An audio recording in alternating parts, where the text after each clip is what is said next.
Ketika teknologi berlari cepat, tidak semua orang punya kesempatan untuk ikut berlari.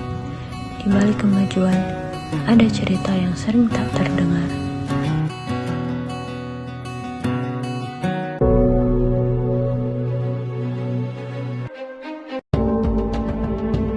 Guys, lihat ini ada inovasi kesehatan yang cuma bisa dinikmati semua orang kota aja.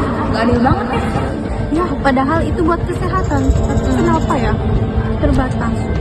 Kemajuan teknologi emang bisa keren, tapi kalau dipakainya masih sepotong-sepotong ya gak ada gunanya juga. Mirip waktu aku KKN, alatnya lengkap tapi gak ada yang bisa pakai, jadi cuma disimpan. Lucu ya, katanya teknologi itu bisa mempermudah hidup kita, tapi nyatanya yang bisa aksesnya itu hanya orang-orang tertentu aja. Kayak ya udah nggak ada gunanya. Iya.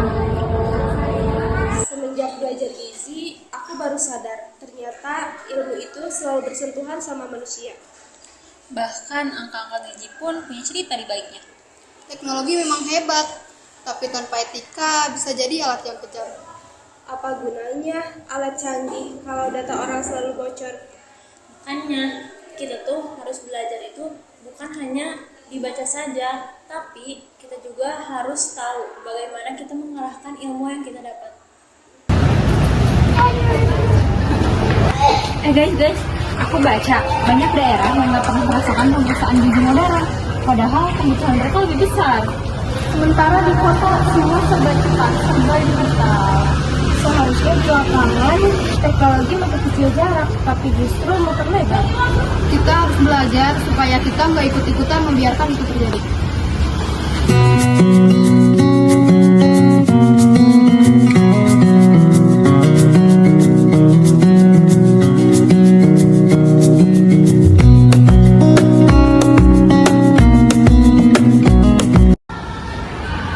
Kalau dipikir, inti dari semua ini cuma satu, kemanusiaan.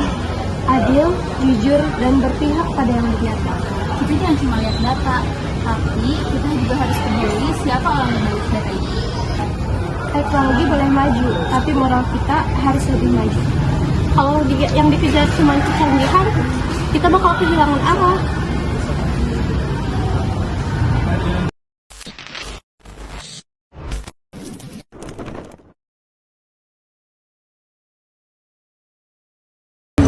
Ternyata belajar gizi itu gak sederhana ya, ada tanggung jawabnya. Iya, soalnya kita ngambil keputusan yang besar yang bisa berdampak sama orang lain. Dan teknologi yang kita pilih nanti menentukan masa depan mereka. Jadi kita harus bijak deh, jangan ngikuti tren aja. Aku cuma pengen saat kerja kita nanti, ilmu kita tetap berpihak sama manusia. Iya ya, Iya. semoga aja. Ilmu tanpa nilai hanyalah pengetahuan kosong, tapi ilmu dengan hati bisa menjadi jalan.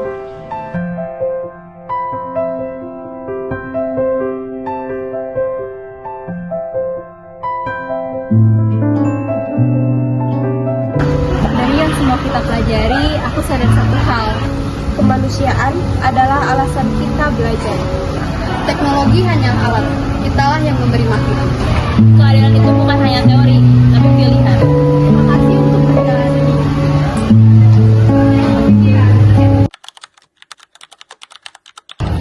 Pesan-pesan saya, kelas menjadi interaktif, materi mudah dipahami. Pesan saya untuk Bapak, terima kasih Bapak atas pembelajaran yang menarik melalui diskusi. Saya semakin memahami nilai-nilai yang membentuk karakter bangsa. Terima kasih kepada Bapak Adi yang telah membimbing kita semua dengan sabar. Saya belajar menerapkan nilai kemanusiaan dan kebersamaan dalam kehidupan. Terima kasih kepada Bapak Adi yang telah memberikan ilmu dan arahannya. Selama belajar Pancasila dengan Pak Andi yaitu belajarnya seru, terus materinya juga mudah dipahami. Nah, pesannya semoga Pak Andi terus mengajar dengan cara yang menarik dan seru. Saya memahami betapa pentingnya nilai-nilai untuk sikap dan profesi saya ke depan. Terima kasih banyak Pak Adi.